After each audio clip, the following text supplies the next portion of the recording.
ಪಂಚಾಯಿತಿ ವಿಶೇಷ ಕಾರ್ಯಕ್ರಮಕ್ಕೆ ಸ್ವಾಗತ. ನಾನು ಹರಿಪ್ರಸಾದ್. ದಿನದ ಪ್ರಮುಖ ಸುದ್ದಿಗಳ ನಿಖರ ವರದಿ, ಯಾವುದೇ ಪಕ್ಷಪಾತವಿಲ್ಲದ ನೇರ ಮಾತು, ನಿಮ್ಮನ್ನ ದಾರಿ ತಪ್ಪಿಸದ ವಿಶ್ವಾಸಾರ್ಹ ವಿಶ್ಲೇಷಣೆ. ಇದುವೇ ನ್ಯೂಸ್ 18ನ ಪಂಚಾಯಿತಿ. ವಿಧಾನಮಂಡಲ ಅಧಿವೇಶನದಲ್ಲಿ ರಾಜ್ಯಪಾಲರ ಭಾಷಣದ ಮೇಲಿನ ಚರ್ಚೆ ಆರಂಭ ಆಗಿದೆ. ಆಡಳಿತ ಪಕ್ಷದ ಕಡೆಯಿಂದ ರಾಜ್ಯಪಾಲರ ಭಾಷಣಕ್ಕೆ ಸಮರ್ಥನೆ ಸಿಕ್ಕರೆ ಪ್ರತಿಪಕ್ಷ ಸರ್ಕಾರವನ್ನ ಛೇಡಿಸುವುದಕ್ಕೆ ಇದನ್ನೇ ಅಸ್ತ್ರವಾಗಿ ಬಳಸಿಕೊಂಡಿದೆ. ಇದುವೇ ಇವತ್ತಿನ ಪಂಚಾಯಿತಿಯ ಮೊದಲ ಸುದ್ದಿ. ಕರಿಮಣಿ ಮಾಲೀಕ ಯಾರು?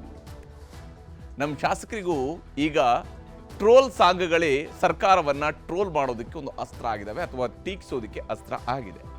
ಇವತ್ತು ಬಿಜೆಪಿ ಶಾಸಕ ಸುನಿಲ್ ಕುಮಾರ್ ಅವರು ರಾಜ್ಯದ ಕರಿಮಣಿ ಮಾಲೀಕ ಯಾರು ಅಂತ ಮುಖ್ಯಮಂತ್ರಿ ಕುರ್ಚಿ ವಿಚಾರದಲ್ಲಿ ಪ್ರಶ್ನಿಸಿದ್ದಾರೆ.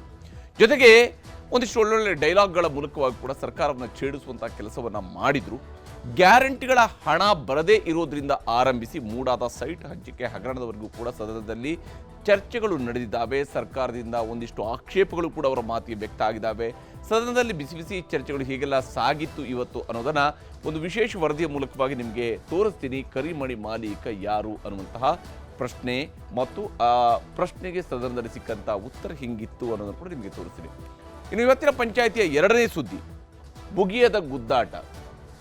ಬಹುಶಃ ರಾಜ್ಯ ಬಿಜೆಪಿಗೂ ಗುದ್ದಾಟಕ್ಕೂ ಇರುವಂತಹ ಸಂಬಂಧ, ಆ ಹತ್ತಿರದ ಸಂಬಂಧ ಈಗಾಗಲೇ ಜಗಜ್ಜಾಹೀರಾಗಿರುವಂಥದ್ದೇ. ಮತ್ತು ಇದ್ಯಾಕೋ ಮುಗಿಯುವ ಲಕ್ಷಣ ಕಾಣ್ತಾನೆ ಇಲ್ಲ. ಈಗಾಗಲೇ ರಾಜ್ಯದಲ್ಲಿ ರಾಜ್ಯ ಸರ್ಕಾರವನ್ನು ಇಕ್ಕಟ್ಟಿಗೆ ಸಿಲುಕಿಸುವ ಅವಕಾಶಗಳನ್ನು ದೊಡ್ಡ ಮಟ್ಟದಲ್ಲಿ ಬಳಸಿಕೊಳ್ಳುವುದನ್ನು ಬಿಟ್ಟು ತಮ್ಮಲ್ಲೇ ಕಚ್ಚಾಟವನ್ನು ಮುಂದುವರಿಸಿದ್ದಾರೆ ಕಮಲ ನಾಯಕರು. ಅದರಲ್ಲೂ ಯತ್ನಾಳ್ ಬಣದ ಏಟಿಗೆ ಎದುರೇಟು ಕೊಡುವಂಥದ್ದು ಹೇಗೆ ಅನ್ನುವಂಥ ಯೋಚನೆಯೇ ರಾಜ್ಯಾಧ್ಯಕ್ಷ ವಿಜಯೇಂದ್ರ ಬಣಕ್ಕೆ ಜಾಸ್ತಿ ಆಗಿದೆ. ಅದರ ತಂತ್ರಗಾರಿಕೆಯಲ್ಲೇ ಈ ಬಣ ಬ್ಯುಸಿಯಾಗಿದೆ. ಇದರ ನಡುವೆ ಬಿಜೆಪಿಯ ಚುನಾವಣಾ ಚಾಣಕ್ಯ ಕೇಂದ್ರ ಗೃಹ ಸಚಿವರಾಗಿರುವಂತಹ ಅಮಿತ್ ಶಾ ಬೆಂಗಳೂರಿಗೆ ಬರ್ತಾ ಇದ್ದಾರೆ. ಅವರು ಬಂದಿರಾದರೂ ರಾಜ್ಯ ಬಿಜೆಪಿಯಲ್ಲಿರುವಂತಹ ಈ ಬಣ ಬಡಿದಾಟ, ಮುಗಿಯದ ಗುದ್ದಾಟ ಇದೆಲ್ಲ ನಿಂತು ಹೋಗುತ್ತಾ ಅನ್ನುವಂತಹ ಪ್ರಶ್ನೆ ಇದ್ದೇ ಇದೆ. ಅದರ ಬಗೆಗಿನ ಮಾಹಿತಿಯನ್ನು ಕೂಡ ನಿಮಗೆ ನೀಡ್ತೀನಿ. ಯಾವ ಸ್ವರೂಪದಲ್ಲಿ, ಹೇಗೆ ತಂತ್ರ ಪ್ರತಿತಂತ್ರ, ಏಟು ಎದುರೇಟು ಇವೆಲ್ಲವೂ ಕೂಡ ಸಾಗ್ತಾ ಇದ್ದಾವೆ ಅನ್ನೋದನ್ನು ಕೂಡ ನಿಮಗೆ ವಿವರಿಸ್ತೀನಿ. ಈಗ ಮೊದಲ ಸುದ್ದಿ ಕಡೆಗೆ ಹೋಗೋಣ. ಕರಿಮಣಿ ಮಾಲೀಕ ಯಾರು ಅನ್ನುವಂಥದ್ದು ಈಗಾಗಲೇ ಬಹುಶಃ ಕಳೆದ ವರ್ಷ ಅತ್ಯಂತ ದೊಡ್ಡ ಮಟ್ಟದಲ್ಲಿ ಟ್ರೋಲ್ ಆಗಿರುವಂತಹ, ವೈರಲ್ ಆಗಿದ್ದಂತಹ ಸಾಂಗ್ ಅಂತೇಳಿ ಅದು ಕರಿಮಣಿ ಮಾಲೀಕ ಯಾರು ಅನ್ನುವಂಥದ್ದು. ಈ ಕರಿಮಣಿ ಮಾಲೀಕ ವಿಚಾರ ಈಗ ರಾಜ್ಯ ಸರ್ಕಾರದ ವಿಚಾರದಲ್ಲೂ ಕೂಡ ಬಂದು ನಿಂತಿದೆ. ಸುನಿಲ್ ಕುಮಾರ್ ಅವರು ಈ ಪ್ರಶ್ನೆಯನ್ನು ಕೇಳಿದ್ದಾರೆ. ಯಾವ ಸಂದರ್ಭದಲ್ಲಿ ಕೇಳಿದ್ರು, ಯಾಕೆ ಕೇಳಿದ್ರು, ನಂತರ ಏನೇನಾಯಿತು, ಈ ವರದಿಯನ್ನು ತೋರಿಸ್ತೀವಿ. ಈ ಗ್ಯಾರಂಟಿ ಯೋಜನೆಗಳ ಪ್ರೇಮ ಗೀತೆ ಅಲ್ಲ, ಇದು ರಾಜ್ಯದ ಅಭಿವೃದ್ಧಿಯ ದೃಷ್ಟಿಯಿಂದ ಇದು ಶೋಕ ಗೀತೆ. ಈಗ ಮುಖ್ಯಮಂತ್ರಿಗಳ ಆರೋಗ್ಯದ ಬಗ್ಗೆ ಕಾಳಜಿ ಇದೆ. ನನಗೆ ಅವರ ಬೇಗ ಆರೋಗ್ಯನ ಗುಣಮುಖರಾಗಬೇಕು. ಆದ್ರೆ ಈ ಮಂತ್ರಿಮಂಡಲ, ಇವರ ಚಟುವಟಿಕೆಗಳು, ಇವರ ಕಾರ್ಯವೈಖರಿ ನೋಡಿದಾಗ ಇಡೀ ಸರ್ಕಾರ ವೀಲ್ ಚೇರ್ ಅಲ್ಲಿ ಇದೆ ಅಂತ ನನಗೆ ಅನ್ನಿಸ್ತಾ ಇದೆ. ವಿಧಾನಸಭೆಯಲ್ಲಿ ರಾಜ್ಯಪಾಲರ ಭಾಷಣಕ್ಕೆ ವಂದನೆ ಸಲ್ಲಿಸುವ ನಿರ್ಣಯದ ಮೇಲೆ ಚರ್ಚೆ ಶುರುವಾಗಿತ್ತು. ಮೂರನೇ ದಿನದ ಕಲಾಪದಲ್ಲಿ ಕಾಂಗ್ರೆಸ್ ಕಡೆಯಿಂದ ಟಿಬಿ ಜಯಚಂದ್ರ ವಂದನಾ ನಿರ್ಣಯ ಮೇಲೆ ಮಾತು ಆರಂಭಿಸಿ ಸರ್ಕಾರದ ಸಾಧನೆಗಳನ್ನು ಕೊಂಡಾಡಿದ್ರೆ, ವಿಪಕ್ಷದ ಕಡೆಯಿಂದ ಸುನಿಲ್ ಕುಮಾರ್ ಸರ್ಕಾರದ ಕಾರ್ಯವೈಖರಿಯನ್ನ ಟೀಕಿಸುತ್ತಾ ಸಾಗಿದ್ರು. ರಾಜ್ಯಪಾಲರ ಭಾಷಣದ ಮೇಲೆ ಸುನಿಲ್ ಕುಮಾರ್ ಆಡಿದ ಒಂದೊಂದು ಮಾತುಗಳು ಸರ್ಕಾರಕ್ಕೆ ಈಟಿಯಲ್ಲಿ ಇರಿದಂತಾಗಿತ್ತು. ಗ್ಯಾರಂಟಿಗಳಿಂದ ಆಗ್ತಿರೋ ಸಮಸ್ಯೆಗಳನ್ನ ಕೆಣಕಿ ಬಾಣ ಬಿಟ್ರು. ಮುಡಾ ಪ್ರಕರಣವನ್ನ ತೆಗೆದು ಮಾತಲ್ಲೇ ಸರ್ಕಾರವನ್ನ ಹೀಗಳೆದ್ರು.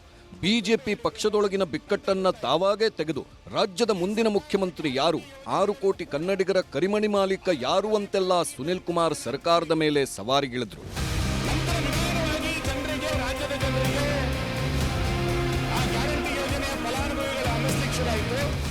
ಕಾಂಗ್ರೆಸ್ ಸರ್ಕಾರದಲ್ಲಿ ಆರಂಭದಲ್ಲಿ ಗ್ಯಾರಂಟಿಗಳನ್ನು ಜಾರಿಗೊಳಿಸುವಾಗ ದ.ರಾ. ಬೇಂದ್ರೆಯವರ ನೀ ಹಿಂಗ ನೋಡಬೇಡ ನನ್ನ ಹಾಡು ಪ್ರೇಮಗೀತೆ ಅಂದ್ಕೊಂಡಿದ್ವಿ. ಆದ್ರೆ ಅದು ಪ್ರೇಮಗೀತೆಯಲ್ಲ, ಶೋಕಗೀತೆ ಅಂತ ಆಮೇಲೆ ಗೊತ್ತಾಯ್ತು. ಗ್ಯಾರಂಟಿಗಳ ಕಥೆನೂ ಹಾಗೆ ಅಂತ ಸುನಿಲ್ ಕುಮಾರ್ ಕಾಲೆಳೆದ್ರು. ನೀ ಹಿಂಗ ನೋಡಬೇಡ ನನ್ನ, ನೀ ಹಿಂಗ ನೋಡಿದರೆ ನನ್ನ, ತಿರುಗಿ ನಾಯಾಂಗ ನೋಡಲಿ ನಿನ್ನ ಅನ್ನುವಂತ ಒಂದು ದ.ರಾ. ಬೇಂದ್ರೆಯವರ ಕವನವನ್ನು ನಾವು ಕೇಳಿದ್ವಿ. ಇದನ್ನು ಬಹಳ ಪ್ರಾಸವಾಗಿ ಕೇಳ್ತಾ ಇದ್ದಾಗ ಇದೊಂದು ಪ್ರೇಮಗೀತೆ ಅಂತ ನಂಗೆ ಅನ್ಸಿತ್ತು. ನಂತರ ಗೊತ್ತಾಯ್ತು ಇದೊಂದು ಶೋಕಗೀತೆ ಅಂತ. ಅವರು ತನ್ನ ಮಗ ಸತ್ತೋದಾಗ ತನ್ನ ಹೆಂಡತಿಯನ್ನು ನೋಡಿಕೊಂಡು ಹೇಳಿದ್ರು ಅನ್ನೋದು ನಂತರ ಗೊತ್ತಾಯಿತು. ಈ ಸರ್ಕಾರದ ಗ್ಯಾರಂಟಿ ಯೋಜನೆಗಳು ಕೂಡ ಆರಂಭದಲ್ಲಿ ಪ್ರೇಮಗೀತೆ ಅಂತಾನೆ ಜನ ಅನ್ಕೊಂಡಿದ್ದು. ನಂತರ ನಿಧಾನವಾಗಿ ಜನರಿಗೆ, ರಾಜ್ಯದ ಜನರಿಗೆ ಆ ಗ್ಯಾರಂಟಿ ಯೋಜನೆಯ ಫಲಾನುಭವಿಗಳ ಅನ್ನಿಸ್ಲಿಕ್ಕೆ ಶುರು ಆಯಿತು. ಈ ಗ್ಯಾರಂಟಿ ಯೋಜನೆಗಳ ಪ್ರೇಮಗೀತೆ ಅಲ್ಲ, ಇದು ರಾಜ್ಯದ ಅಭಿವೃದ್ಧಿಯ ದೃಷ್ಟಿಯಿಂದ ಇದು ಶೋಕಗೀತೆ ಆಗ್ತಾ ಇದೆ ಅಂತೇಳಿ ರಾಜ್ಯದ ಜನರಿಗೂ ಕೂಡ ಅನ್ನಿಸ್ಲಿಕ್ಕೆ ಪ್ರಾರಂಭ ಆಗಿದೆ. ಗೃಹಲಕ್ಷ್ಮಿ ಹಣ 3 ತಿಂಗಳಿನಿಂದ ಬಂದಿಲ್ಲ. ಮಹಿಳಾ ಮತ್ತು ಮಕ್ಕಳ ಕಲ್ಯಾಣ ಸಚಿವೆ ಹೆಬ್ಬಾಳ್ಕರ್ ಅವರನ್ನ ಕೇಳಿದ್ರೆ ನನಗೆ ಹುಷಾರಿರ್ಲಿಲ್ಲ, ಅದಕ್ಕೆ ಬಂದಿಲ್ಲ ಅಂದಿದ್ರು. ಮಂತ್ರಿಗಳು ಆರೋಗ್ಯ ತಪ್ಪೋಕು ಗೃಹಲಕ್ಷ್ಮಿ ಹಣ ಹಾಕಿಲ್ಲ ಅನ್ನೋದಕ್ಕೂ ಏನ್ ಸಂಬಂಧ ಅಂತ ಪ್ರಶ್ನಿಸಿದ್ರು ಸುನೀಲ್ ಕುಮಾರ್.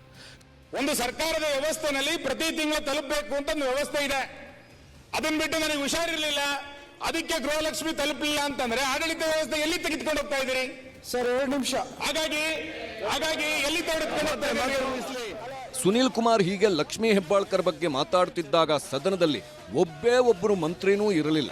ಇದರಿಂದಾಗಿ ಸಚಿವೆಯ ಪರವಾಗಿ ಮೊದಲು ಸದನದಲ್ಲಿ ಎದ್ದು ನಿಂತಿದ್ದು ಕುಣಿಗಲ್ ಶಾಸಕ ರಂಗನಾಥ್. ನಂತರ ಅವರ ಮಾತಿಗೆ ಅರಸೀಕೆರೆ ಶಾಸಕ ಶಿವಲಿಂಗೇಗೌಡರು ಸಾಥ್ ಕೊಟ್ಟು ಸುನೀಲ್ ಕುಮಾರ್ ಮಾತಿಗೆ ಆಕ್ಷೇಪ ಹೊರಹಾಕಿದ್ರು. ಸರ್, ಮಂತ್ರಿಗಳು ಲೈಫ್ ಥ್ರೆಟನಿಂಗ್ ಆಕ್ಸಿಡೆಂಟ್ ಆಗಿದೆ, ಅವ್ರಿಗೆ ಫ್ರಾಕ್ಚರ್ ಹಾಕಿ ಮಲಗಿದ್ದಾರೆ. ಈ ನಡುವೆ ಸರ್ ಪೊಲಿಟಿಕಲ್ ಅಡ್ವಾಂಟೇಜ್ ತಗೊಂಡು ಆ ತರ ಮಾತಾಡೋದಕ್ಕಿಂತ ಮೀಟಿಂಗ್ ಕಂಡಕ್ಟ್ ಮಾಡಿ ಯಾವ ರೀತಿ ದುಡ್ಡನ್ನು ಒದಗಿಸಬೇಕು ಅನ್ನೋ ವಿಚಾರದಲ್ಲಿ ಶಾರ್ಟ್ ಫಾಲ್ಸ್ ನ ಹೇಳೋದು ತಪ್ಪು ಅನ್ನೋದಕ್ಕೋಸ್ಕರ ಗ್ಯಾರಂಟಿಗಳು ಅಭಿವೃದ್ಧಿಗೆ ಮಾರಕ, ಏನೂ ಪ್ರಯೋಜನ ಆಗ್ತಿಲ್ಲ ಅಂತ ಹೇಳುತ್ತಲೇ ಸುನೀಲ್ ಕುಮಾರ್ ಮುಂದಿನ ಮುಖ್ಯಮಂತ್ರಿ ಯಾರು ಅಂತ ಪ್ರಶ್ನೆ ಎತ್ತಿದ್ರು. ಮುಖ್ಯಮಂತ್ರಿ ನಾನಾಗಬೇಕು ಅನ್ನೋ ಕಚ್ಚಾಟದಲ್ಲೇ ಸರ್ಕಾರ ಕಾಲ ಕಳೆಯುತ್ತಿದೆ, ಅಭಿವೃದ್ಧಿ ಬಗ್ಗೆ ಕಾಳಜಿ ಇಲ್ಲದ ಸರ್ಕಾರ ಇದು ಎಂದು ದೂರಿದ್ರು. ಒಟ್ಟು ಸರ್ಕಾರದ ಮಂತ್ರಿಗಳು ಶಾಸಕರುಗಳು ಕೊಡ್ತಾ ಇರುವಂತಹ ಹೇಳಿಕೆಗಳ ಕಾರಣಕ್ಕೆ ಒಂದು ರಾಜಕೀಯ ಅಸ್ಥಿರತೆ ಪ್ರಾರಂಭ ಆಗ್ತಾ ಇದೆ ಅಂತ ನನಗೆ ಅನಿಸ್ಲಿಕ್ಕೆ ಪ್ರಾರಂಭ ಆಗಿದೆ. ಯಾರು ಮುಖ್ಯಮಂತ್ರಿ, ಯಾರು ಮುಂದಿನ ಮುಖ್ಯಮಂತ್ರಿ ಅಂತೇಳಿ ಚರ್ಚೆಗಳು ಬಹಳ ದೊಡ್ಡ ಪ್ರಮಾಣದಲ್ಲಿ ಚರ್ಚೆ ಶುರು ಆಗಿದೆ. ಇದಕ್ಕೆ ಆಡಳಿತ ಪಕ್ಷದಿಂದ ಆಕ್ಷೇಪ ವ್ಯಕ್ತವಾದಾಗ ನಮ್ಮ ಬಿಜೆಪಿಯಲ್ಲೂ ರಾಜ್ಯಾಧ್ಯಕ್ಷರ ಕುರ್ಚಿಗಾಗಿ ಜಗಳ ನಡೆಯುತ್ತಿದೆ, ಆದರೆ ಅದು ಪಕ್ಷದ ವಿಷಯ ಎಂದು ಸಮರ್ಥಿಸಿಕೊಂಡ್ರು. ಜೊತೆಗೆ ಯಾರು ಮುಖ್ಯಮಂತ್ರಿ, ಯಾರು ಮುಂದಿನ ಮುಖ್ಯಮಂತ್ರಿ ಅಂತ ಚರ್ಚೆ ಆಗ್ತಿರೋದು ರಾಜ್ಯದ ವಿಷಯ. ಪರಮೇಶ್ವರ್ ಕೂಡ ನಾನು ಸಿಎಂ ಅಂತಾರೆ ಅಂದ್ರು ಸುನಿಲ್. ಆಗ ಪರಮೇಶ್ವರ್ ಎದ್ದು ನಾನು ಯಾವಾಗ ಹೇಳಿದೆ, ಸುಳ್ಳು ಹೇಳಬೇಡಿ ಅಂತ ನಗುನಗುತ್ತಲೇ ಸುಮ್ಮನಾದ್ರು. ರಾಜ್ಯಾಧ್ಯಕ್ಷ ಯಾರಾಗಬೇಕು ಅನ್ನೋದು ನಮ್ಮ ಕಾರ್ಯಕರ್ತರಿಗೆ ಸಂಬಂಧಪಟ್ಟಿದ್ದು. ನಿಮ್ ಕೆಪಿಸಿಸಿ ಅಧ್ಯಕ್ಷ ಯಾರಾಗಬೇಕು ಅನ್ನೋದ್ರ ಬಗ್ಗೆ ನಾನು ಚರ್ಚೆನೆ ಮಾಡಲ್ಲ, ನೀವು ಯಾರು ಬೇಕಾದ್ರೆ ಮಾಡ್ಕೊಳ್ಳಿ. ಆದ್ರೆ ಮುಖ್ಯಮಂತ್ರಿ ಯಾರಾಗಬೇಕು, ಮುಂದಿನ ಬಜೆಟ್ ನಂತರ ಯಾರು ಮುಖ್ಯಮಂತ್ರಿ? ಪರಮೇಶ್ವರ್ ಒಂದೊಂದ್ಸರಿ ಹೇಳ್ತಾರೆ ನಾನು ಡೆಲ್ಲಿಗೆ ಹೋಗಿ ಬಂದ ನಂತರ ನಾನು ಆಗ್ತೀನಿ ಅಂತ, ಅವರೆಲ್ಲ ಒಂದ್ ಕಡೆ ಕುತೂಹಲ ಇದೆ. ಡಿ ಕೆ ಶಿವಕುಮಾರ್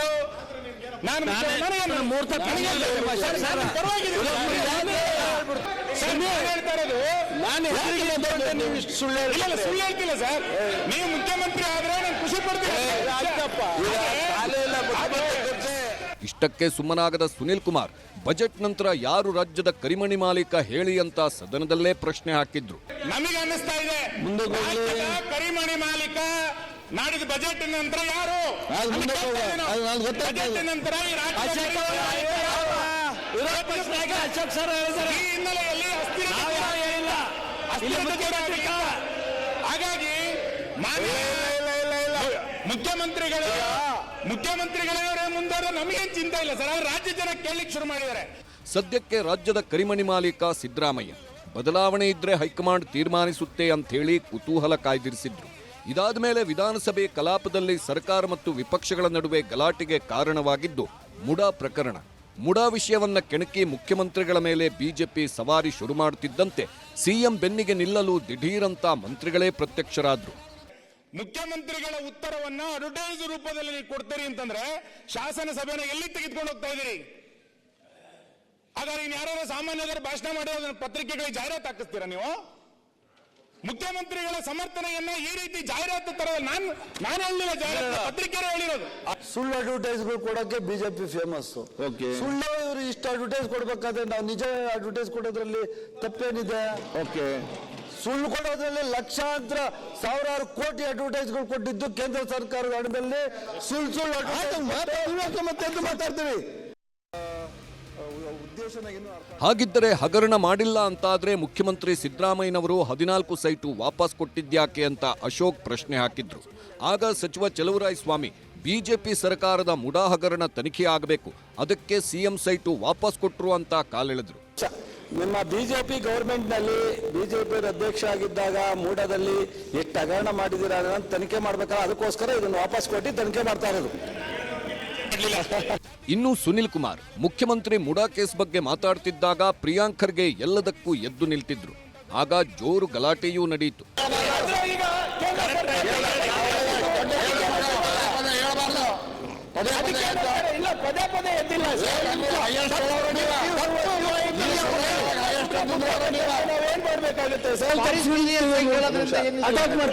ಎಲ್ಲಾ ಯೋಜನೆಗಳು ಒಂದೇ ಕೈಯಲ್ಲಿ ದುಡ್ಡಿದ್ರು ಅವರು ಕಾಮೆಂಟ್ ಮಾಡೋದಕ್ಕೆ ನಮ್ದೇನು ಸಮಸ್ಯೆ ಇಲ್ಲ, ನಾನು ಹೇಳ್ತಾ ಇದ್ದೀನಿ. ಕಾಮೆಂಟ್ ಮಾಡಕ್ ಸಮಸ್ಯೆ ಇಲ್ಲ. ಆ ಸಮಸ್ಯೆ ಅವರು ಮಾತಾಡಿದ್ಮೇಲೆ ಅವರು ಒಂದು ಕಾಮೆಂಟ್, ಅವರು ಒಂದು ಏಟ್ ಏನೋ ಹೊಡೆದ್ರೆ ಅವ್ರು 10 ಏಟ್ ಹೊಡಿಲಿ ಬೇಕಾದ್ರೆ, ಅದಕ್ಕೇನ್ ಎಲ್ಲ ವ್ಯತ್ಯಾಸ ಅಲ್ಲ. ಅದ್ರಿಗೆ ಎದುರೇಟ್ ಕೊಡ್ಲಿ, ಆ ಶಕ್ತಿ ಐತೆ ಅವ್ರಿಗೆ. ಮಾತಾಡೋ ಡಿಸ್ಟರ್ಬ್ ಮಾಡೋದು ಅಲ್ಲ. ಕೊನೆಗೆ ವಿಧಾನಸಭಾಧ್ಯಕ್ಷರಾದ UT ಖಾದರ್ ಸರ್ಕಾರದ ಬೆನ್ನಿಗೆ ನಿಂತರು. ಆಡಳಿತ ಪಕ್ಷ ಎಷ್ಟೇ ಒಳ್ಳೆ ಕೆಲಸ ಮಾಡಿದ್ರೂ ವಿಪಕ್ಷಗಳು ತೆಗಳೋದು ಮಾಮೂಲಿ. ಎಲ್ಲರೂ ಕೂಲಾಗಿರಿ ಅಂದಿದ್ದು ಒಂದಷ್ಟು ಚರ್ಚೆಗೂ ಗ್ರಾಸವಾಯಿತು. ಪ್ರತಿಪಕ್ಷವರು ಮಾತಾಡುವಾಗ ಆಡಳಿತ ಪಕ್ಷದ ತಾವು ಮೈಂಡ್ ಸೆಟ್ ಮಾಡಿಕೊಳ್ಬೇಕು. ನೀವೇನೇ ಉತ್ತಮವಾದ ಕೆಲಸ ಮಾಡಿದ್ರು ಕೂಡ ನಿಮ್ಮನ್ನು ಮೆಚ್ಚಲಿಕ್ಕೆ ಅವರು ಬರುವುದಿಲ್ಲ, ಅದೇ ಹೋಗುವುದಿಲ್ಲ. ತೆಗೊಳ್ಳಿಕ್ಕೆ ಇವತ್ತು ಅಲ್ಲಿ ಬಂದು ಕೂತ್ಕೊಂಡಿರುವುದು ಅದಕ್ಕೆ. ಇನ್ನು ಸದನದಲ್ಲಿ ಜಾತಿಗಣತಿ ವರದಿಯನ್ನ ನಿಮ್ಮ ಸ್ಥಾನಕ್ಕೆ ಅಪಾಯ ಬಂದಾಗ ಮಾತ್ರ ಪ್ರಸ್ತಾಪಿಸ್ತೀರಾ, ಅಪಾಯ ಇಲ್ಲದಾಗ ವರದಿಯನ್ನ ಮೂಲೆಗೆ ಹಾಕ್ತೀರಾ ಅಂತ ಕಾಂತರಾಜ್ ವರದಿ ಜಾರಿ ಮಾಡಲು ಸವಾಲೆಸೆದ್ರು. ಇದರ ನಡುವೆ ಶಿವಲಿಂಗೇಗೌಡರ ಮಾತಿಗೆ ವಿಪಕ್ಷಗಳು ಅಡ್ಡಿ ಮಾಡಿದಾಗ ಶಿವಲಿಂಗೇಗೌಡರು ಸಿಟ್ಟಾಗೋದ್ರು.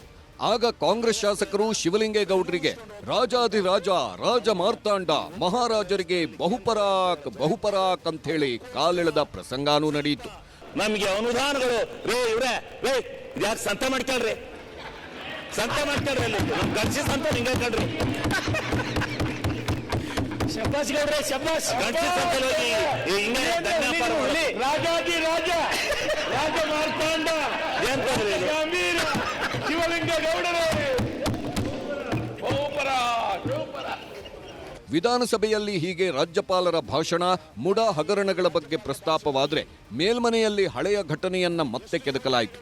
ಬೆಳಗಾವಿ ಅಧಿವೇಶನದ ವೇಳೆ MLC CT ರವಿಯನ್ನ ಬಂಧಿಸಿದ್ದ ವಿಷಯವನ್ನ ಇವತ್ತು ವಿಧಾನ ಪರಿಷತ್ನಲ್ಲಿ ಪರಿಷತ್ ವಿಪಕ್ಷ ನಾಯಕ ಛಲವಾದಿ ನಾರಾಯಣಸ್ವಾಮಿ ಪ್ರಸ್ತಾಪಿಸಿದ್ರು. ಪೊಲೀಸರು ಸದನದ ಒಳಗೆ ಬಂದಿದ್ದು, ಇದರಿಂದಾಗಿ ಸದಸ್ಯರ ಹಕ್ಕುಚ್ಯುತಿಯಾಗಿದ್ದು ಕ್ರಮ ಆಗಬೇಕು ಅಂದ್ರು. ಇದೇ ವಿಷಯ ಪರಿಷತ್ನಲ್ಲಿ ಗಲಾಟೆಗೂ ಕಾರಣವಾಯಿತು. ಹೀಗಾಗಿ ಪರಿಷತ್ ಕಲಾಪವನ್ನೇ ಅರ್ಧ ದಿನ ಮುಂದೂಡಿದ್ರು. ಮಧ್ಯಾಹ್ನದ ಮೇಲೂ ಅದೇ ಗಲಾಟೆ ಆದಾಗ ಪರಿಷತ್ ಸಭಾಪತಿ ಹೊರಟ್ಟಿ ಅವರು ಎಲ್ಲರಿಗೂ ಕಾನೂನು ಪಾಠ ಮಾಡಿ ಸುಮ್ಮನೆ ಕೂರಿಸಿದ್ರು. ಇದಾದ ಮೇಲೆ ರಾಜ್ಯಪಾಲರ ಭಾಷಣದ ಮೇಲೆ ಒಂದಷ್ಟು ಚರ್ಚೆಗಳು, ವಾಗ್ವಾದಗಳು ನಡೆದವು. ಒಟ್ನಲ್ಲಿ ಸದನದಲ್ಲಿ ಸರ್ಕಾರವನ್ನು ಇಕ್ಕಟ್ಟಿಗೆ ಸಿಲುಕಿಸಲು ಪ್ರತಿಪಕ್ಷಗಳು ಗ್ಯಾರಂಟಿ ಮತ್ತು ಮುಡಾ ಅಸ್ತ್ರವನ್ನ ಪ್ರಯೋಗಿಸುತ್ತಿದ್ದರೆ ಇದಕ್ಕೆ ಸರ್ಕಾರದ ಕಡೆಯಿಂದ ಯಾವ ಸ್ವರೂಪದಲ್ಲಿ ಉತ್ತರ ಸಿಗುತ್ತದೆ ಎಂದು ನೋಡಬೇಕಿದೆ. ಕೃಷ್ಣ ಜೀವಿ, ಪೊಲಿಟಿಕಲ್ ಬ್ಯೂರೋ, ನ್ಯೂಸ್ 18. ಹೀಗೆ ಸದನದಲ್ಲಿ ಕರಿಮಣಿ ಮಾಲೀಕನ ಪ್ರಶ್ನೆಗಳಿಂದ ಹಿಡಿದು ಅನೇಕ ವಿಚಾರಗಳ ಪ್ರಸ್ತಾಪ ಆಗಿದೆ. ಇವತ್ತು ನಾಳೆಯೂ ಕೂಡ ರಾಜ್ಯಪಾಲರ ಭಾಷಣದ ಮೇಲಿನ ಚರ್ಚೆ ಮುಂದುವರಿತು. ಹೀಗೆಲ್ಲ ಸರ್ಕಾರದ ಮೇಲೆ ಅಟ್ಯಾಕ್ ಮಾಡ್ತಾರೆ, ಸರ್ಕಾರ ಅದಕ್ಕೆ ಏನು ಉತ್ತರ ಕೊಡುತ್ತೆ ಅನ್ನೋದನ್ನು ಕುತೂಹಲದಿಂದ ನೋಡಬೇಕಾಗಿರುವಂಥದ್ದು.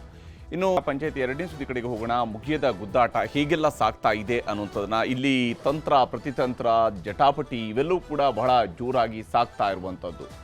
ಇಲ್ಲಿ ರೆಬೆಲ್ಸ್ ಒಂದು ತಂತ್ರವನ್ನು ಹೂಡಿದರೆ ಅದಕ್ಕೆ ಪ್ರತಿತಂತ್ರವನ್ನು BSY ಟೀಮ್ ಕೂಡ ಹೆಣಿತಾ ಬಂದಿರುವಂಥದ್ದು ವಿಶೇಷ. ರಾಜ್ಯಾಧ್ಯಕ್ಷ ಬದಲಾವಣೆಗೆ ಪಟ್ಟು ಹಿಡಿದಿರುವಂಥದ್ದು ರೆಬೆಲ್ಸ್ ಟೀಮ್ನ ಬಹಳ ಮುಖ್ಯವಾಗಿರುವಂಥ ಅಜೆಂಡಾ ಅಥವಾ 1 ಪಾಯಿಂಟ್ ಅಜೆಂಡಾ ಅಂತ ಹೇಳ್ಬೋದು. ಇದನ್ನು ಅವ್ರಿಗಿರುವಂಥದ್ದು ಒಂದೇ ಗುರಿ, ರಾಜ್ಯಾಧ್ಯಕ್ಷ ಬದಲಾವಣೆ ಆಗಬೇಕು, ವಿಜಯೇಂದ್ರ ಅವರು ಚೇಂಜ್ ಆಗಬೇಕು, ಅವರು ರಾಜ್ಯಾಧ್ಯಕ್ಷರಾಗಿ ಮುಂದುವರಿಬಾರ್ದು ಅಂತ ಹೇಳಿ. ಆದರೆ ಬದಲಾವಣೆ ಇಲ್ಲ ಅನ್ನುವಂತಹ ಆತ್ಮವಿಶ್ವಾಸದಲ್ಲಿ ಕುಳಿತಿರುವಂಥದ್ದು BSY ಟೀಮ್. ಯಾವುದೇ ಕಾರಣಕ್ಕೂ ಕೂಡ ರಾಜ್ಯದಲ್ಲಿ ರಾಜ್ಯಾಧ್ಯಕ್ಷ ಬದಲಾವಣೆ ಆಗುವುದಿಲ್ಲ ಅಂತೇಳಿ ನಡೀತಾ ಇದೆ. ಇದರ ಸುತ್ತಲೂ ಲಿಂಗಾಯತ ಜಟಾಪಟಿ ಕೂಡ ಈಗ ಸಾಗ್ತಾ ಇರುವಂಥದ್ದು. ಲಿಂಗಾಯತ ನಾಯಕತ್ವಕ್ಕೆ ತಂತ್ರಗಾರಿಕೆಯನ್ನು ರೆಬೆಲ್ಸ್ ಟೀಮ್, ಅಂದರೆ ಅದರಲ್ಲಿ ಬಹಳ ಮುಖ್ಯವಾಗಿ ಬಸನಗೌಡ ಪಾಟೀಲ್ ಯತ್ನಾಳರ ನೇತೃತ್ವದಲ್ಲಿ ನಮ್ಮದೇ ನಿಜವಾದಂತಹ ಲಿಂಗಾಯತ ನಾಯಕರ ತಂಡ ಅನ್ನುವ ರೀತಿಯಲ್ಲಿ ತೋರಿಸ್ಕೊಳ್ಳುವಂತಹ ಪ್ರಯತ್ನವನ್ನು ರೆಬೆಲ್ಸ್ ಮಾಡ್ತಾ ಇದ್ದಾರೆ. ಆದರೆ BSY ಟೀಮ್ನವರು ನಮ್ಮದೇ ನಾಯಕತ್ವ ಅನ್ನುವಂಥ ಸಂದೇಶವನ್ನು ಕೊಡ್ತಾ ಇದ್ದಾರೆ. ಏನೇ ಇದ್ರೂ ಕೂಡ ಲಿಂಗಾಯತ ಸಮುದಾಯದಲ್ಲೂ ಕೂಡ ನಮ್ಮದೇ ನಾಯಕತ್ವ ಅನ್ನುವಂಥದ್ದನ್ನು ಹೇಳ್ತಾರೆ. ಯಾಕಂದರೆ ಯಡಿಯೂರಪ್ಪನವರು ಇದ್ದಾರೆ ಅನ್ನುವಂಥದ್ದು ಅವರ ವಿಶ್ವಾಸ. ಮಠಾಧೀಶರ ವಿಶ್ವಾಸ ಗಳಿಸೋದಕ್ಕೆ ಅವರು ಸಭೆಯನ್ನು ಮಾಡಿದರು. ಮೊದಲ ಹಂತದ ಸಭೆಯನ್ನು ನಡೆಸಿ ಮಠಾಧೀಶರುಗಳ ವಿಶ್ವಾಸವನ್ನು ಗಳಿಸ್ಕೊಳ್ಬೇಕು ಅನ್ನುವಂಥದ್ರ ಬಗ್ಗೆ ಕೂಡ ಚರ್ಚೆ ನಡೆಸಿದ್ದಾರೆ. ಆದರೆ ಮಠಾಧೀಶರೊಂದಿಗೆ ಈಗಾಗಲೇ ಸಭೆಯನ್ನು ನಡೆಸಿ ಅವರೆಲ್ಲರೂ ನಮ್ಮ ಜೊತೆಗೆ ಇದ್ದಾರೆ ಅಂತ ತೋರಿಸ್ಕೊಳ್ಳುವ ಪ್ರಯತ್ನವನ್ನು ಯಡಿಯೂರಪ್ಪನವರ ಟೀಮ್ ಅಥವಾ ಇದನ್ನು ವಿಜಯೇಂದ್ರ ಅವರ ಟೀಮ್ ಅಂತ ಕೂಡ ಕರೀಬಹುದು. ಅವರು ಆ ಒಂದು ತಂತ್ರಗಾರಿಕೆಯನ್ನು ಹೆಣೆದಿದ್ದಾರೆ. ಇನ್ನು ಶಾಸಕರ ವಿಶ್ವಾಸ ಗಳಿಸುವಂತಹ ಕಸರತ್ತನ್ನು ರೆಬೆಲ್ಸ್ ಮಾಡ್ತಾ ಇದ್ದಾರೆ. ಅವರಲ್ಲಿ ಆರಂಭಿಕ ಹಂತದಲ್ಲಿ ಶಾಸಕರ ಸಂಖ್ಯೆ ಬೆಳೀತಾನೆ ಸಾಗಿತ್ತು. ಒಬ್ಬರಾದ ಮೇಲೆ ಒಬ್ಬರು ಅವರ ತಂಡವನ್ನು ಜಾಯಿನ್ ಆಗ್ತಾ ಬಂದರು. ಆದರೆ ಅದು ಅಲ್ಲಿಗೆ ನಿಂತಿದೆ, ಅದು ಮುಂದುವರಿಲಿಲ್ಲ, ಅದು ಬೆಳೀಲಿಲ್ಲ, ಅದು ವಿಸ್ತಾರ ಆಗಲಿಲ್ಲ. BSY ಟೀಮ್ನಲ್ಲಿ ಶಾಸಕರ ಮನವೊಲಿಕೆ ಬಹುತೇಕ ಸಕ್ಸಸ್ ಆದಂತೆ ಕಾಣ್ತದೆ. ಯಾಕಂದರೆ ಬೇರೆ ಬೇರೆ ಶಾಸಕರು ಯಡಿಯೂರಪ್ಪನವರ ಮೇಲೆ ವಿಶ್ವಾಸವನ್ನು ಇರಿಸಿಕೊಂಡು, ವಿಜಯೇಂದ್ರ ಅವರ ಮೇಲೆ ವಿಶ್ವಾಸವನ್ನು ಇರಿಸಿಕೊಂಡು ಮಾತನಾಡ್ತಾ ಇದ್ದಾರೆ. ಆ ಮೂಲಕ ಯಡಿಯೂರಪ್ಪನವರದ್ದೇ ಇಲ್ಲಿ ಅಧಿಕೃತವಾದಂತಹ ನಾಯಕತ್ವ ಅನ್ನುವಂಥ ರೀತಿಯಲ್ಲಿ ಮಾತನಾಡ್ತಾ ಇದ್ದಾರೆ. ಇನ್ನು ರೆಬೆಲ್ಸ್ ತಂತ್ರಗಾರಿಕೆ ಪ್ರಕಾರವಾಗಿ ಅಧಿವೇಶನದಲ್ಲೇ ಒಗ್ಗಟ್ಟಿನ ಸಂದೇಶವನ್ನು ಕಳಿಸಬೇಕು. ನಾವು ಪಕ್ಷದ ಪರವಾಗಿದ್ದೀವಿ, ಪಕ್ಷದ ಸಿದ್ಧಾಂತದ ಪ್ರತಿಪಾದಕರಾಗಿದ್ದೀವಿ, ಆದರೆ ನಮ್ಮ ಅಜೆಂಡಾ ಇರುವಂಥದ್ದು ಒಂದೇ, ಕುಟುಂಬ ರಾಜಕಾರಣ ನಿಲ್ಲಬೇಕು ಅಂತೇಳಿ. ಆದರೆ ವಿಜಯೇಂದ್ರ ನಾಯಕ ಅನ್ನುವಂತಹ ಸಂದೇಶವನ್ನು ಇವರು ನೀವು ಒಪ್ಕೊಳ್ಳಿ ಬಿಡಿ, ಅದು ನಿಮ್ಮ ಕಷ್ಟ, ನಿಮ್ಮ ಇಷ್ಟ, ನಿಮ್ಮ ಕಷ್ಟ, ಅದು ನಿಮಗೆ ಬಿಟ್ಟಿರೋದು. ಆದರೆ ನಮಗೆಲ್ಲರಿಗೂ ಕೂಡ ಅಥವಾ BJP ಕೂಡ ವಿಜಯೇಂದ್ರ ಅವರೇ ನಾಯಕ ಅಂತ ಹೇಳುವಂಥ ಸಂದೇಶ ರವಾನಿಸುವ ಕೆಲಸವನ್ನು ಅವರು ಮಾಡ್ತಾ ಇದ್ದಾರೆ. ಇನ್ನು ಯಡಿಯೂರಪ್ಪನವರೇ ಲಿಂಗಾಯತರಲ್ಲ ಅನ್ನುವಂತಹ ವಾದವನ್ನು ಮುಂದಿಟ್ಟಿದ್ದಾರೆ ಯತ್ನಾಳ್ರು. ಯಡಿಯೂರಪ್ಪ ಅವರೇ ಲಿಂಗಾಯತರಲ್ಲ ಅಂತ ಹೇಳ್ತಾ ಇದ್ದಾರೆ. ಯತ್ನಾಳ್ ಲೀಡ್ರೇ ಅಲ್ಲ, ಕೇವಲ ಶಾಸಕ ಅಷ್ಟೇನೆ ಅನ್ನುವಂಥದ್ದು ಯಡಿಯೂರಪ್ಪ ಅವರ ಬಣದಿಂದ ಬರ್ತಾ ಇರುವಂತಹ ಮಾತು. BSYಗೆ ಬ್ಲ್ಯಾಕ್ ಮೇಲರ್ ಪಟ್ಟವನ್ನು ಕಟ್ಟುವಂತಹ ಕೆಲಸವನ್ನು ನಿರಂತರವಾಗಿ ಮಾಡ್ಕೊಂಡು ಬಂದಿದ್ದಾರೆ ಯತ್ನಾಳ್ರು. ಆ ಮಾತನ್ನು ಹೇಳ್ತಾರೆ. ಅವರು ಬ್ಲ್ಯಾಕ್ ಮೇಲ್ನ ಕಾರಣಕ್ಕಾಗಿಯೇ ವಿಜಯೇಂದ್ರ ಅವರು ಅಧ್ಯಕ್ಷರಾದರು ಅನ್ನುವಂಥದ್ದು ಅವರ ಬಹಳ ಮುಖ್ಯವಾಗಿರುವಂತಹ ವಾದ. ಆದರೆ ಬೆದರಿಸುವ ಜಾಯಮಾನದವರು ಯಡಿಯೂರಪ್ಪನವರು ಅಲ್ಲ ಅನ್ನುವಂತಹ ಟಕ್ಕರ್ ಕೊಡುವಂತಹ ಕೆಲಸವನ್ನು ಯಡಿಯೂರಪ್ಪನವರ ಟೀಮ್ ಅಥವಾ ವಿಜಯೇಂದ್ರ ಅವರ ಟೀಮ್ ಮಾಡ್ತಾ ಬಂದಿದೆ. ಇನ್ನು ಬೃಹತ್ ಸಮಾವೇಶವನ್ನು ಮಾಡಬೇಕು ಅನ್ನುವಂಥದ್ದನ್ನು ಅವರು ಮೊದಲು ಪ್ಲ್ಯಾನ್ ಮಾಡ್ಕೊಳ್ತಾರೆ.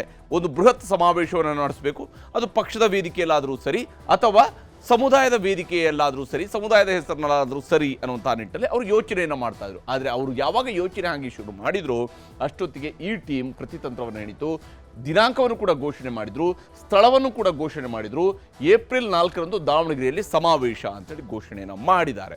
ಈ ಮೂಲಕವಾಗಿ ಅವರು ಲಿಂಗಾಯತ ಶಕ್ತಿ ಪ್ರದರ್ಶನವನ್ನು ಮಾಡಬೇಕು ಅನ್ನುವಂತಹ ತಂತ್ರಗಾರಿಕೆಯಲ್ಲಿ ಕುಳಿತಿದ್ದಾಗಲೇ ಇವರು ಪ್ರತಿತಂತ್ರವಾಗಿ ವಿಜಯೇಂದ್ರ ಅವರ ಬಲ ಪ್ರದರ್ಶನವನ್ನು ಮಾಡಬೇಕು ಅಂತೇಳಿ ಹೊರಟಿದ್ದಾರೆ.